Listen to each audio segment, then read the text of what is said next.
We have finally made it to the end of the week. It is Friday, the Fun Fact Friday special edition for you, PGA and UFC Season 3, Episode 29 at AJ Let's Talk Sports Podcast and YouTube. Let's get into some top headlines, shall we? 8 wide receivers post 40-yard dash times under 4.4 seconds at the NFL Combine, led by Tyquan Thornton. This was in Indianapolis, about an hour and a half straight west of where we're at. But another key point I'd like to talk about is Chris Olave breaking through the 4.4 40.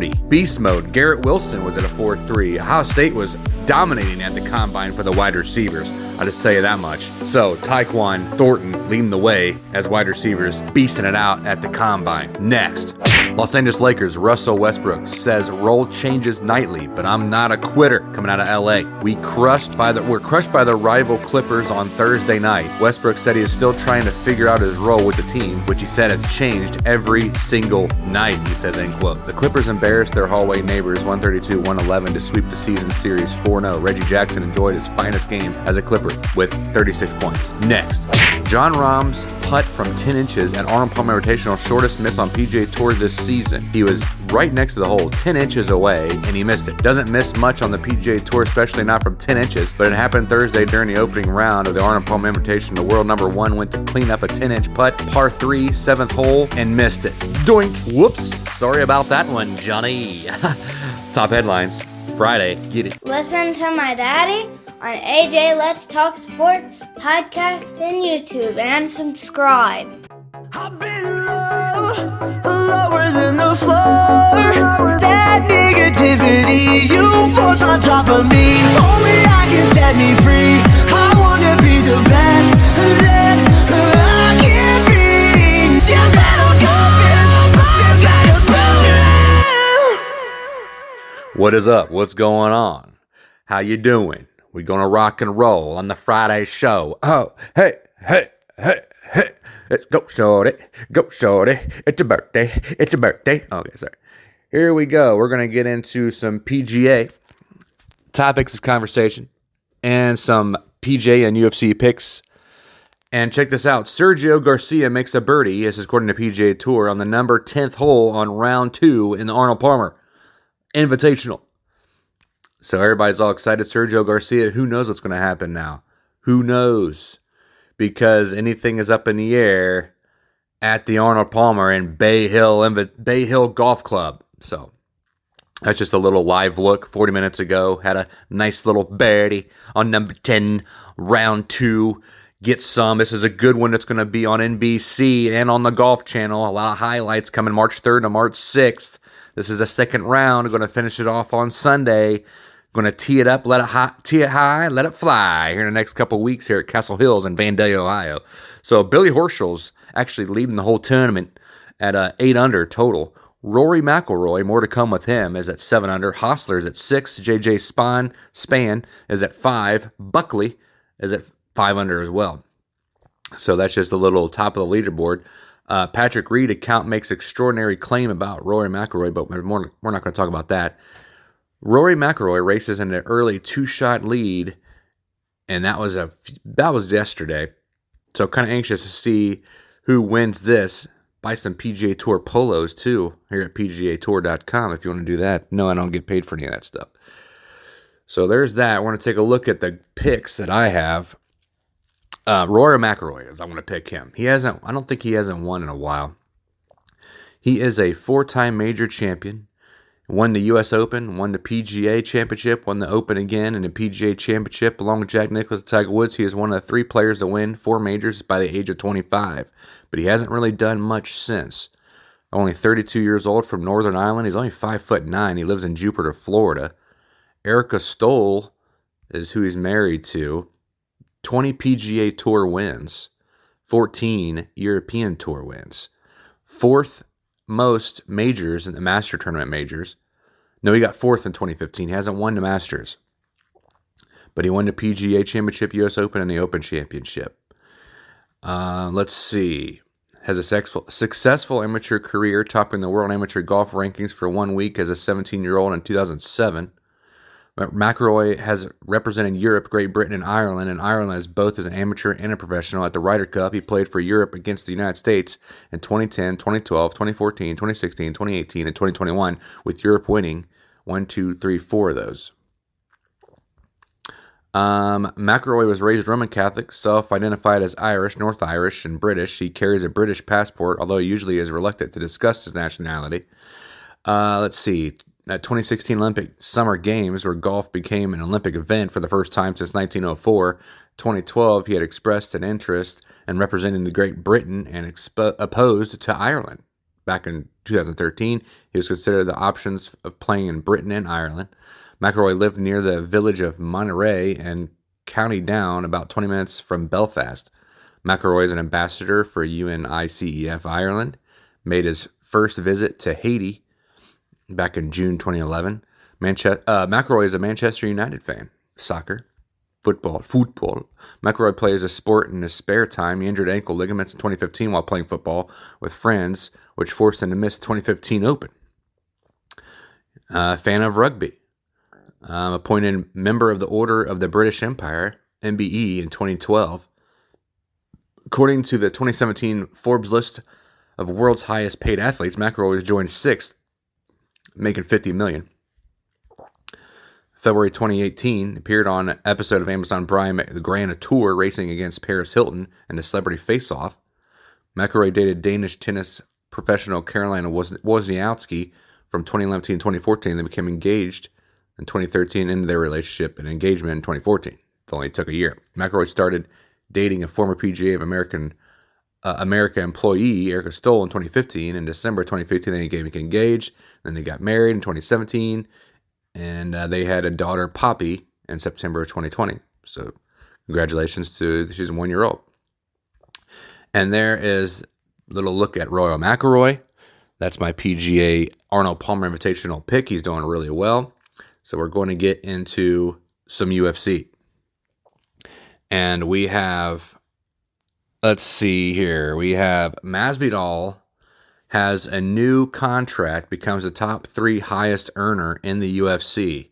Jorge Masvall on Twitter. Thank you, Hunter Campbell, Dana White, and my team, Malky Kawa, Abraham Kawa, and first round management for making sure my kids will never go hungry again. Check that out. Let's see. I'm going to try to see how much it was. Did they even say how much it was? New fight contract that makes Jorge top 3 highest paid in UFC. Good work, team. Does it say? I'm trying to look and see if it has. Is it undisclosed? Are they not allowed saying how much he's going to make on this? I do not know. It doesn't say anything, and I don't see it. So, but he is the top 3 earner in the UFC right now. So we're going to take a look at the fight card. And on the first card of the main event, which is Saturday, tomorrow night at 10 o'clock Eastern Time, Sergey Spivak versus Greg Hardy is a heavyweight fight. Sergey is a minus 190. Hardy is a plus 160. But because of Greg Hardy playing for the Dallas Cowboys, I'm going to give him the win. Kevin Holland versus Alex Olivieri. Holland is a minus 320 at welterweight. He's a number 14 welterweight. Give me the best one on that one. Kevin Holland. Edson Barbosa versus Bryce Mitchell. This is going to be a tough matchup. Plus 145 at Barbosa and a minus 165 by Mitchell. Mitchell is the favorite here at featherweight. They're at number 10 and 11. It's going to be a toss-up. To me, it might be a fight of the 9 honors on the main card. Give me Mitchell, though.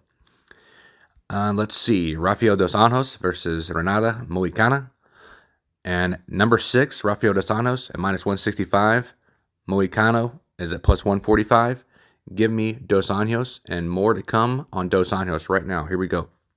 Born October 26, 1984. He's a Brazilian mixed martial artist in the lightweight division. He also competes in the welterweight.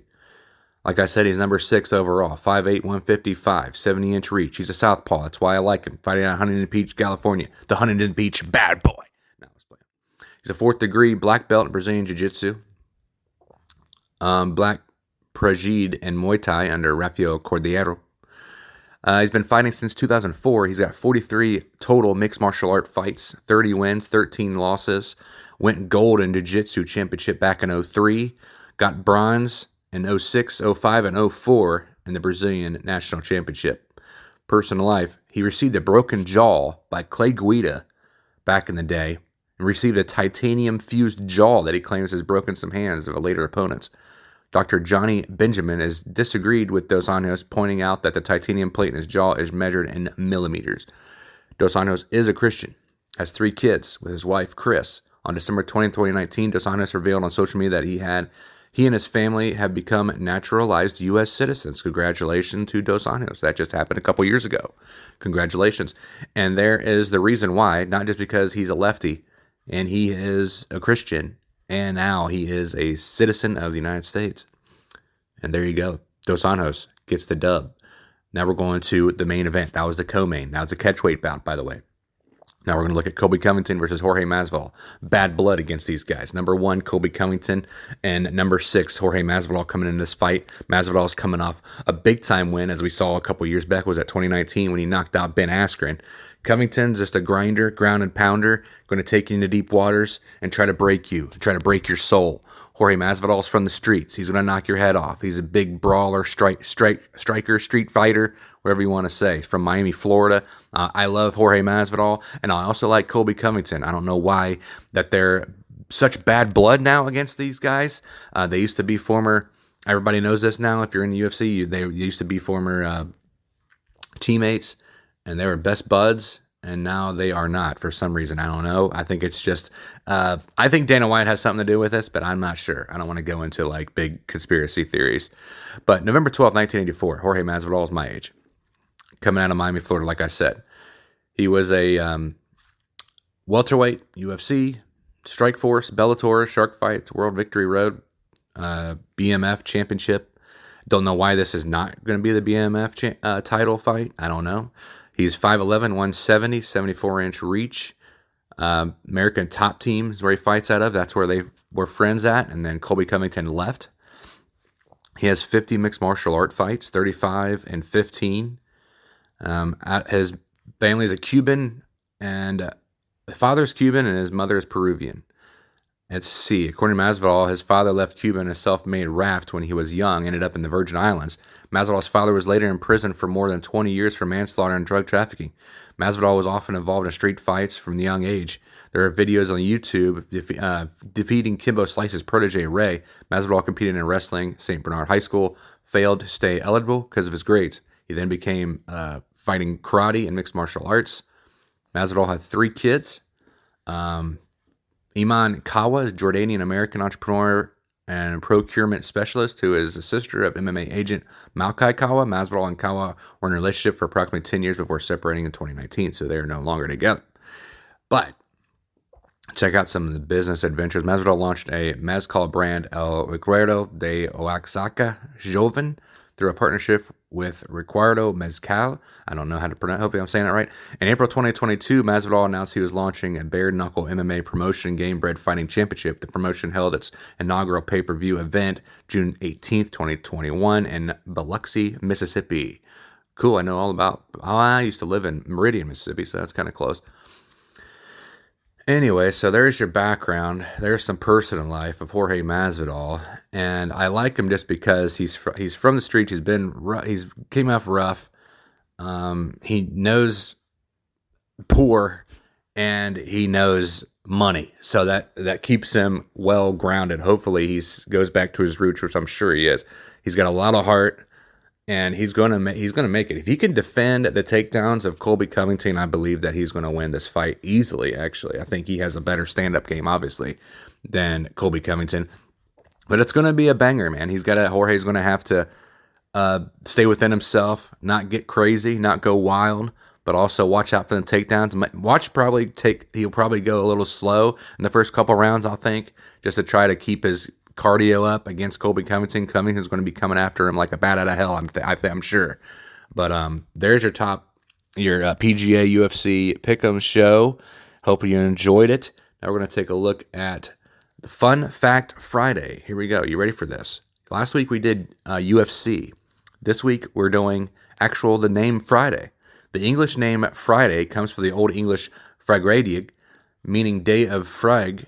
This is as a result of the Old English goddess Frigg, an Anglo-Saxon entrepreneur of the Norse goddess Freya, being associated with the Roman goddess Venus. Hardcore talking about this stuff, that's your Friday. And that's the meaning of it. Also, this is the same within several other languages, including the Old High German Freitag and Modern German Freitag, as well as Frijdag in Dutch. Don't even know, don't even ask. But check this out. However, in Portuguese, also a language derived from Latin, the word for Friday is sexta-feira, meaning sixth day of liturgical celebration, and is derived from the Latin feria sexta, which was used in religious texts where it was forbidden to consecrate days to pagan gods. There you go. There's your Friday. Here's Japanese, though. The word for Friday is formed from the words of Kinsey, meaning Venus, which literally translate as gold and water, and Yobi, meaning day. So there you go. Some Friday facts. TGIF, thank God it's Friday. We all know that. In the UK and Australia, Friday is sometimes referred to by the acronym Poets' Day, which stands for Piss Off Early Tomorrow's Saturday. That's funny. And there is your show, AJ Let's Talk Sports. Love you guys. Have a good one. Get your sports needs at AJ Let's Talk Sports. Hope you have a good day, guys. God bless. Tip your waitress. Focus on how I'm living now.